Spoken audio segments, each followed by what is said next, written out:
Hello everyone, my name is Mark Doughty. I'm the Programme Leader for Computer Science here at the University of Lincoln, and my talk today is about second screening, and we'll talk a little bit about what it is, um, why do we do it, um, and sort of what issues can it raise, and because it's very linked very heavily to things like social media use. Some of the factors which affect social media use affect this as well. So it's really useful to look at those. So we'll have a look at that.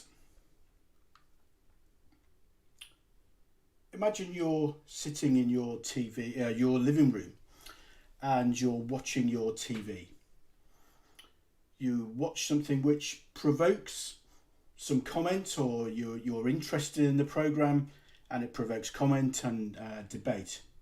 You might say, "I don't agree with that," or I think it's great," or whatever. Another viewer might say, "Why don't you agree with it? Why don't you think it's good, or what's so good about it?" This conversation is really important because it shows that you're interacting then with that technology. But what if that viewer is not in the same space as you as well? We can be talking to somebody who's sat in the same room as us, but we can also be discussing this with people that are not in the same room as us. And we can do that through the use of technology.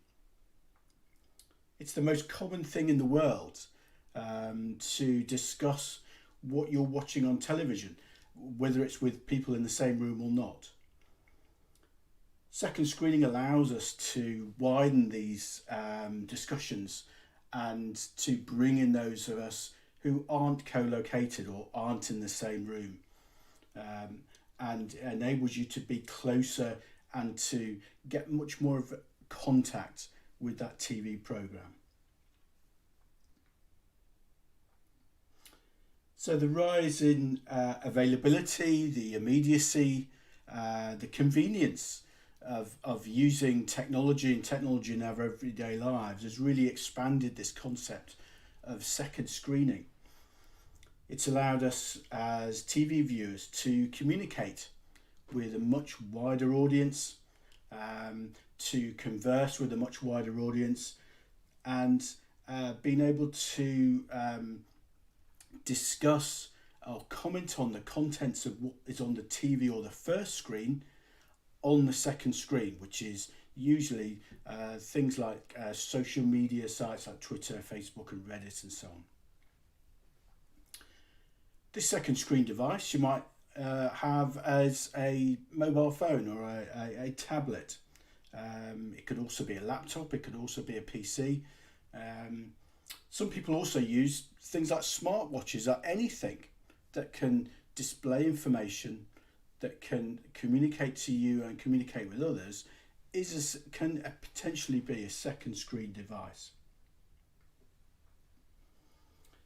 So, what is second screening? So, second screening provides a back channel.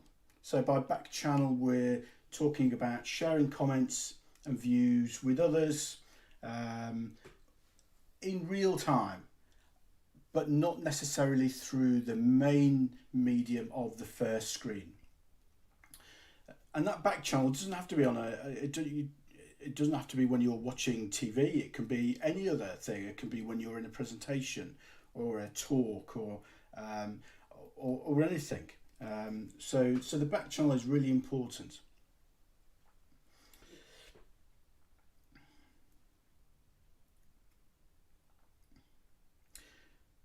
These other activities, these other activities engaged with by people who are second screening or using a mobile device when they interact with their television, um, is can be quite prevalent. 70% of adults use a second screen. Whether it's to discuss what is on the screen or not is a different matter. That second screen use can be for a number of things: gaming, checking email, surfing the web, but also communicating through social media with other viewers of the same program or the same show to discuss or to converse about it.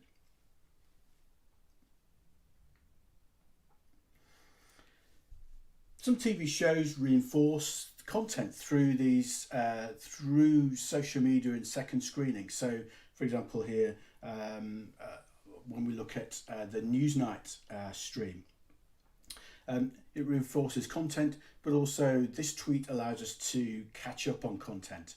So, for example, if we've missed part of what is being shown, we can catch up through social media.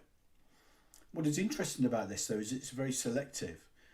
The show can or the show controls what you want, what you're exposed to, in a sense here, to be to catch up with. So it's quite important to recognise that. I think that, for instance, in this situation, the program is highlighting a very particular aspect of the conversation and highlighting a very particular quote in the conversation, which may or may not be important, but it shows that the show can be, I say manipulative is probably a too strong a word, but it can be influential in how you consume that media.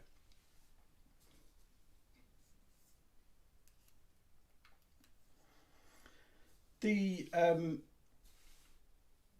form of second screening can take different forms, if you like.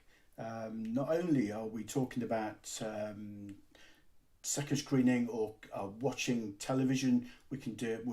We're in the cinema watching a film, for instance, although that's a bit of a taboo subject, using a mobile device in a cinema. When we're at a sports event, when we're in the crowd and we're tweeting, or we're writing on Facebook, or we're blogging, or we're writing on Reddit or whatever, other people can be consuming that information in real time and looking at how the event is unfolding. When you're at a presentation or at a talk or you're in a lecture, all of these allow the back channel to be exploited by social media, to allow much wider consumption of that event, if you like. It can be synchronous or asynchronous. So synchronous, in terms of the viewers could be watching the event at the same time, communicating through a back channel, communicating through social media, and discussing in real time. These events can also be asynchronous. So, for example, when we're watching catch-up TV, for instance, or time-shifted TV, which we can then contribute or look at how other people have consumed and understood the content, and add our sort of views to it.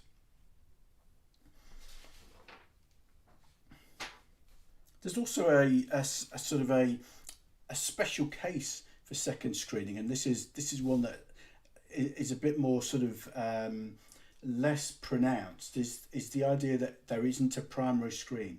So, for instance, if you're on a train, or if you're on a bus or whatever, and you're watching a TV show, but you're not.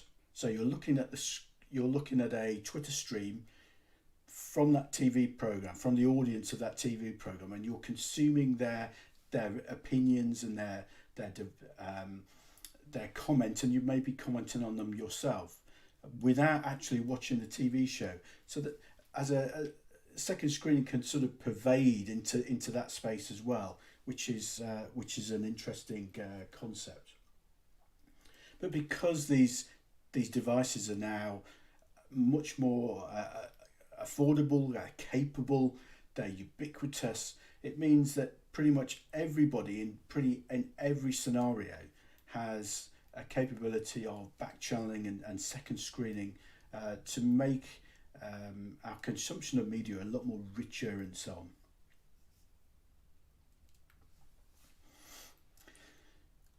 If we take a step back and have a look at TV shows and look at how media is consumed by audiences in homes and so on. And one of the ways that we can distinguish between the types of media that is broadcast is this concept of between lean forward and lean back. So a lean forward interaction is one where you are physically leaning forward. You're engaged in the show. You're linked to it in some way. You may be voting. You may be sort of commenting or actively commenting, which is then picked up by the TV show and so on. Or you may have a more of a lean back experience, which is more of a passive experience where you don't interact with the TV show. You may sort of read the comments from the second screening audience. You might sort of contribute to those as well, but this sort of split between interactions is also how we can start to understand how second screening works. So a lean forward experience, you could describe it as a much more tightly coupled experience. So from a second screening point of view, it may be that the TV show, in the similar way that Newsnight did in the previous slide, has the TV show actually contributes to the debate itself. So it inserts itself as part of the second screening back channel, which makes it a much more tightly coupled event, if you like, to the TV show. Or it can be something which is much more distant from the show and so on, which is a less coupled, more lean back experience. A tightly coupled experience is they can add to the experience, or they can actually subtract from it. They can make it sort of harder for the audience to engage. Where they've been exploited, where they've been used positively. So things like things like the Wii U, for instance, the Wii U games console, when it uses a second screen. Actively, in some games, it uses that second screen to actually allow players to develop content, insert content, but also to see things which are different from on the main screen. That's a very tightly coupled interaction, and so on. This can also be seen in things like smart TVs and so on, where mobile devices can be used as remotes or can be used as companions for apps which are on the TV screen and so on, which allow you to control the content and so on. So how do you do it? Well, the main vehicle, the main sort of driver, and the main sort of aspect for this is social media. So we'll just talk about TV here. So we're not talking about the wider landscape of social media, of second screening itself, but looking at TV. So TV is a big driver for this with social media. So all of the different social media platforms will allow you to do this, and they sort of have, these sort of aspects have grown and become more prominent on these social media platforms. With Twitter, which has been sort of the main thing that I've used to look at this in the past, things like hashtag streams tie a sort of a group of postings, if you like, to a TV show or to a broadcast or to a broadcaster quite tightly. So it can be certain that the other viewers and the other people involved on that hashtag stream or looking at it are sort of related to the TV program in some way. So a hashtag stream is in Twitter or other Facebook, other social media sort of sites, is is really an agreed on a sort of vehicle, if you like, for discussion and comments.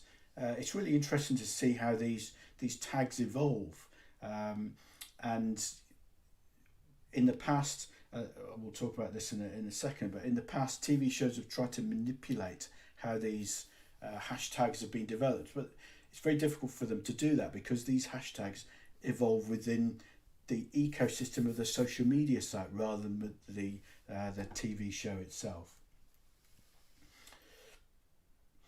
Interestingly, so from previous research as well, we found that social media sites don't have an impact on second screen. So if you're second screening through Reddit or Twitter or Facebook, for example, there's no appreciable difference between the sites. The interaction mode and the way that you comment and the effect it has on you is pretty much the same across all sites. This this difference is viewable through understanding that uh, the viewers that engage in second screening are part of a social media network, and they form a second screening social media network. And we can visualize this through many different social network tools, which allow us to visualize the network of viewers and so on within within social media. So, for instance, these two diagrams show a sort of a subset, if you like, of the network surrounding two completely different programs, different genres of programs. So, Strictly Come Dancing is a very sort of entertainment-driven, prime-time, high audience share TV show, whilst Question Time is a lower audience share. It's less prime time. It's a late night political discussion show. So they're very different in their sort of output and their sort of their genre, and that's also reflected then in the difference between their network of second screening audience members. So we can use I've used Gephi, for instance. So Gephi is a tool which allows us to visualize networks. So we've looked at each of those individual dots or an individual person, the connections between the dots, and there are some connections there you can see, some are too far away to see. The connections between the dots are things like whenever there's been a retweet. So in other words, you've reinforced, or that person has reinforced a comment or a post, a reply or a mention. In other words, you're connecting with somebody else. You're bringing somebody else into the discussion. You're replying to somebody else or whatever. And the size of those dots as well is important. The size relates to a number of things: how many times they've been retweeted, how many times people have made connections into that node. So in a social media and a social network sort of terminology, things that are called in degree. So if people have messaged you or retweeted your message or mentioned you in a particular way, you become much more influential within that social media bubble, if you like, or grouping.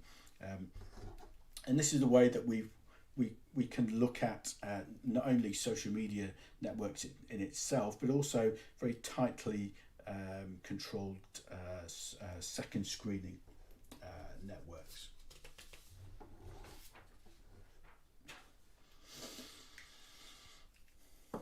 So what do these networks reveal to us about the second screening audiences? Well, you can see that they're very different from a visual inspection, but we can start to look at how the program is structured and what that influence that might have on the audience. So, for instance, a more sort of larger audience share primetime TV program, such as Strictly Come Dancing, seems to have a higher prevalence of connections to celebrity or organisational users. So for example, we can see on the Strictly Come Dancing network that there are quite distinct bunches. There are a lot of connections into large nodes and so on. So there's a lot of term of celebrity, well-known people tweeting about the show, and people will connect and validate what they're saying. On the other hand, when we look at Question Time, that network is different. There is a lot more people that are discussing between themselves. It has a much more discursive, opinion-based content, and people are less attracted to things like celebrity and organisational tweeters. There may be some influences in there. So these big nodes, for instance, but those they don't form as much of a part of that network as do the people who are individuals communicating between themselves.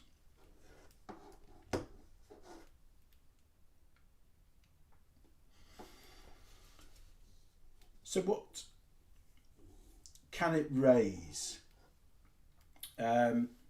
So it can start to raise things which are quite interesting in terms of the way that we interact through technology and through second screening. It can have positive effects, or it can have negative effects. So, for instance, this is a Twitter stream which looks at the hashtag daily briefing, which was from last week, I think, was when the budget was revealed. So and that there was a briefing on the TV, and there was an associated Twitter stream which sort of discussed in real time what was happening. And there is a lot of issues there. So in terms of comments, in terms of commenting on the person who's delivering the content, in terms of the actual content itself, and so on. But these sort of aspects can be positive or negative. It's interesting to see that some programs will try and position these hashtags or the conversations in a particular way. Also, as these sort of hashtags have become evolved over time, TV shows have started to rely on or build on them. So, for instance, Question Time is a good example of this. The BBC QT hashtag has been developed over time, so to be the most dominant sort of area of discussion on social media for second screening for Question Time. And it's as such that there are examples in the show where they actually take comments from things like Facebook and the Twitter stream to actually build them into the program. So they're actually bringing the conversation stream a lot closer to the content of the TV program itself. So why would you do it?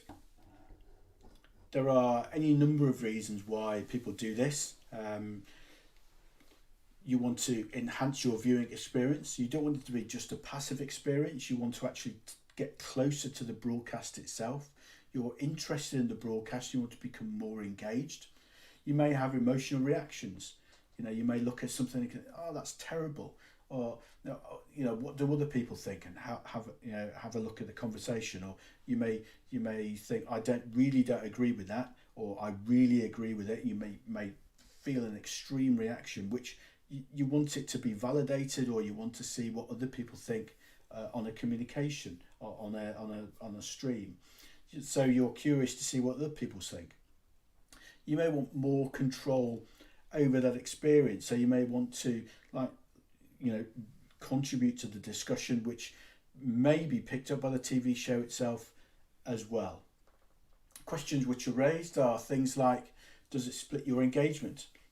Does it make it more difficult for you to actually consume the TV show when you're looking at your second screen, which is quite a common sort of thing to think about. It does split your engagement, but it doesn't actually mean that it's detrimental to your viewing. So, which is interesting really, because when you start second screening, you start using more and more senses. So you can be looking at your second screen, but listening to what is on the primary screen, and so on, which is is quite a load, if you like. So that brings us on to the second point, quite a cognitive load, but there is no proof that you actually it sort of overloads you in that sense. Your attention is split between the screens, but not appreciably to actually make your experience detrimental. So in that sense, second screening is a positive addition to your viewing experience rather than a negative one in that sense.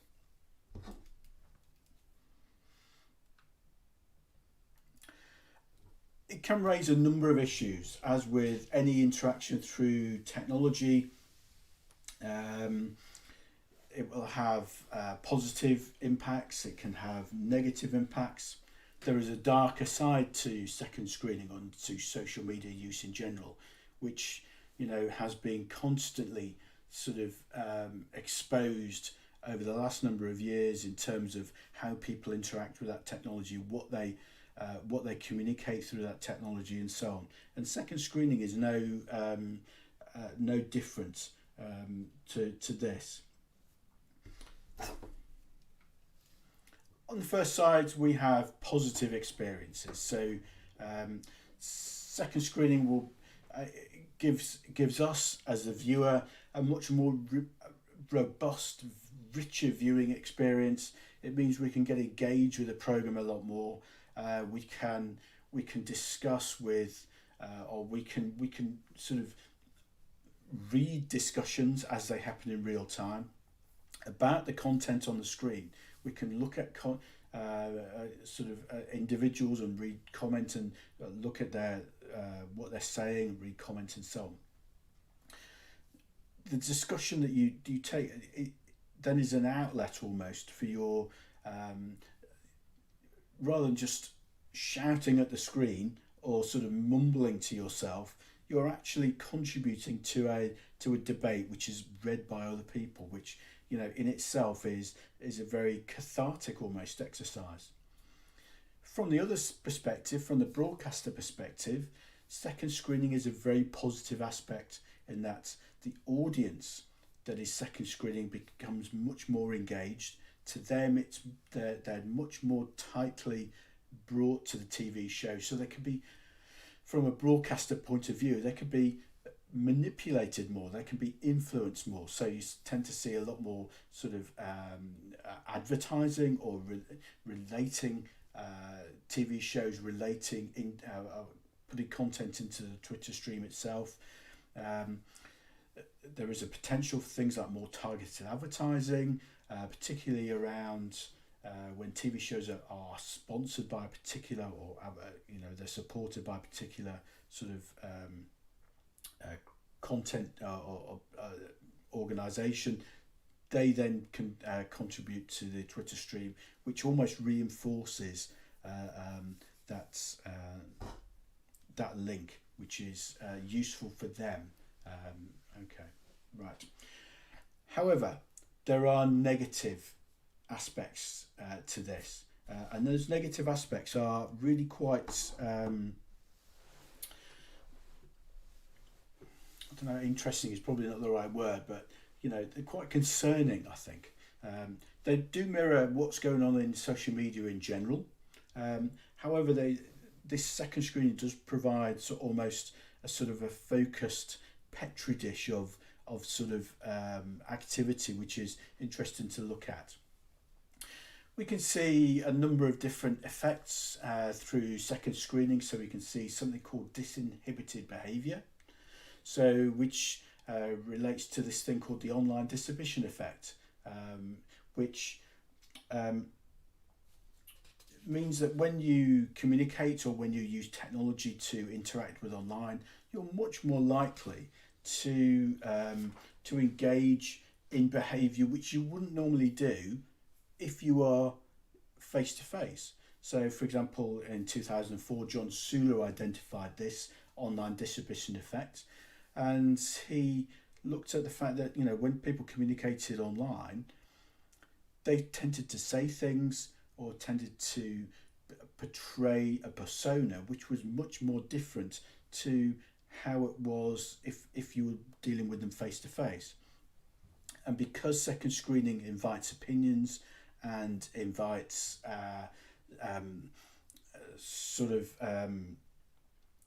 extremes of opinions almost, it's like a breeding ground for this effect to grow, if you like. So we tend to see things like abuse, we tend to see things like bullying, programs which actively portray or actively promote this controversial difference. So, for example, here we've got some examples here of Thelma's Gypsy Girls, which was a program from a few years ago. Benefit Street, which highlights the sort of the benefit culture within this country, and more recently the Harry and Meghan interview, which really sort of pitted almost people against each other because within the context of second screening, and promoted this disinhibition effect, which is concerning because social media is unregulated, it's unmoderated. The broadcasters have no real control over what is said and what is done in those streams. So it's rather than say, it's not the Wild West, but it's pretty close. We also see this effect called othering. Othering is where you start to see other communities or other groups or other individuals as different to yourself, and because you see them as different, you start to see them as against you or a threat against you, for instance. And second screening can start to emphasize this negative effect.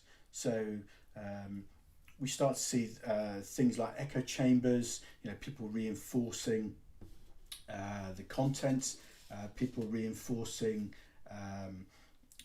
what you're saying. So it's actually amplifying effectively your point of view, even if it's questionable.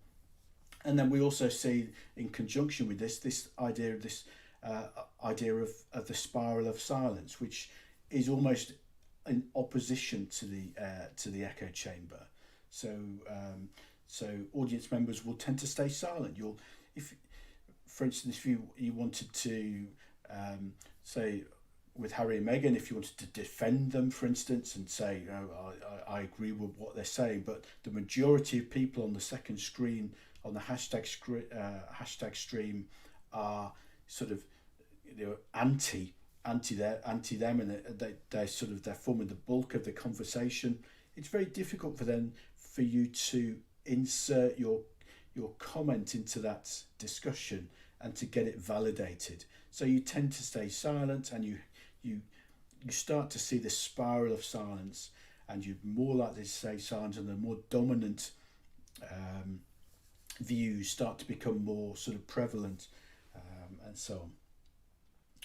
Recently, we started to see bots, automated social media post machines, if you like, on Twitter, on Facebook, and so on, which are there to almost manipulate these effects, and can actually promote echo chambers and disinhibition effects and so on, which is quite concerning, because it's one way then that sort of broadcasters almost, or influencers, that can then start to influence how these conversations take place.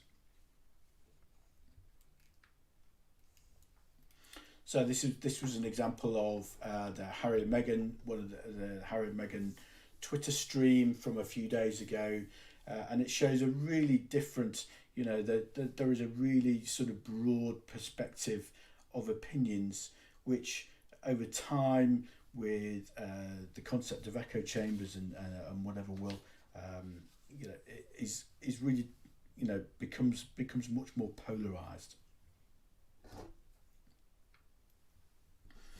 So, in terms of possibilities, what can we see? How can we see second screening developing in the future?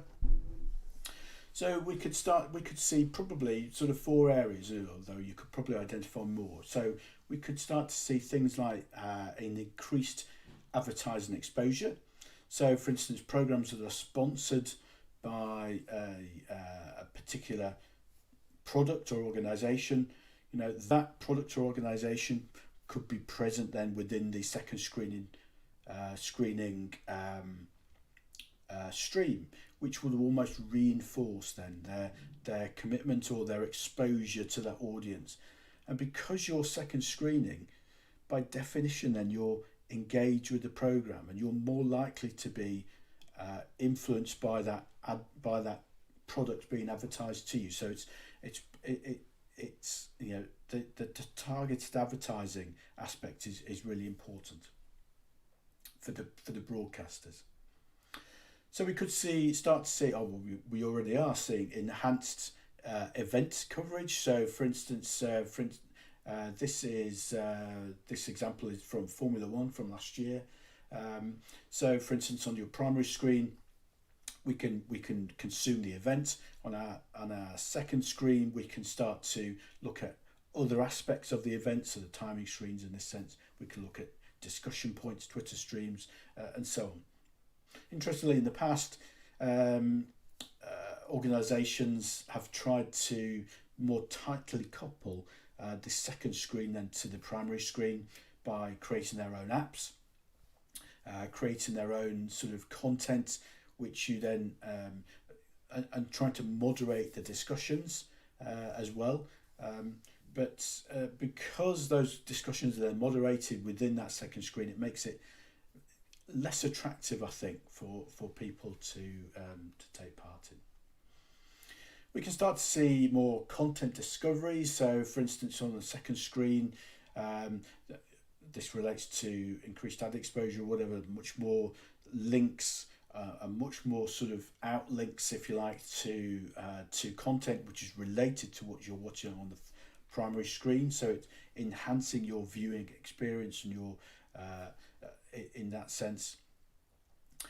And then finally, we can see which we talked about briefly very earlier, which this idea of a much more tightly coupled broadcaster specific network. So so the broadcaster creates a companion app. You use a companion app to second screen the program. That the link with that program is very tightly coupled, so that there's no opportunity for you to stray off and look at other streams, or to if you use the app, you're watching that program and you're linking with that program, and that's how it works.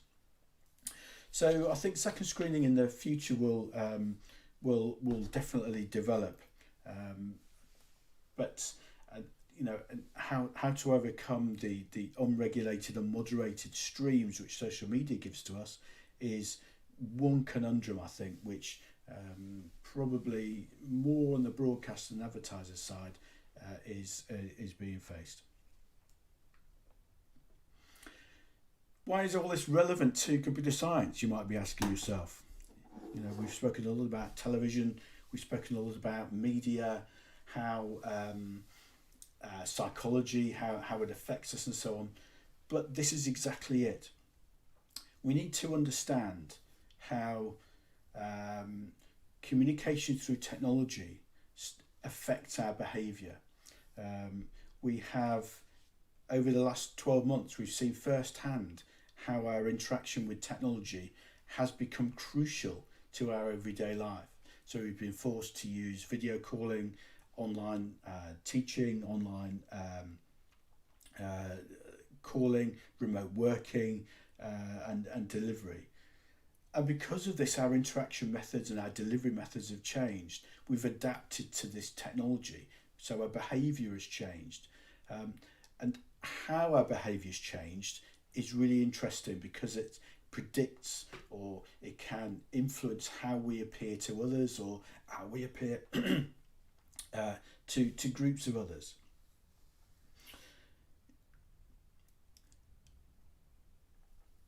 So not only has these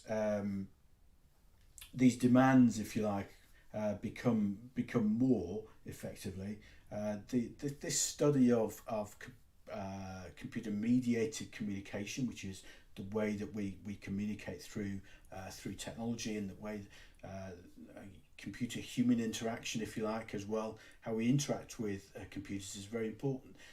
As technology is evolving, we're now seeing technologies with no interface, or a very different interface. So things like home assistants, for example, they have no physical interface. You communicate through them with them through voice, which is a really interesting way of how we sort of interact through that very limited interface with the wider world of technology. How it affects how we react. Does it hinder our reactions? Does it mean our interactions are easier? Is one which sort of is almost context driven. It's very difficult to see how that works at the minute. But I suppose over the years that these things will start to become a bit more obvious to us, and the interfaces will evolve accordingly.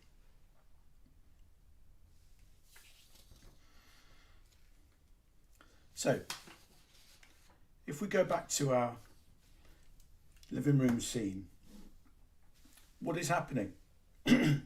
So you're viewing TV, you're exchanging views, you're discussing points, everything that is normal almost that you can think of. However, the nature of these discussions, how we interact with each other, how we use our devices, everything is mediated through technology, mediated through technological devices. Whether you're engaging in a second screening interaction with other people who are non-located and non-co-located, so they're separate from you, even if you have co-located members, we could argue that you're still interacting through technology, in that you're looking at a TV screen, you're consuming the information from it, and then you're discussing. So it's actually technology that is driving your decision, your discussion. You're both consuming the TV show effectively, and you're affected by it. Our interactions then with technology are very important, and second screening is only one part of it, but it's interesting to look at how we interact in that way, and how it can affect our lives. Okay, so the links to our social media sites are on the screen. There are links to a number of papers. If you haven't got any questions, I will say thanks for watching, goodbye, and I'll see you soon.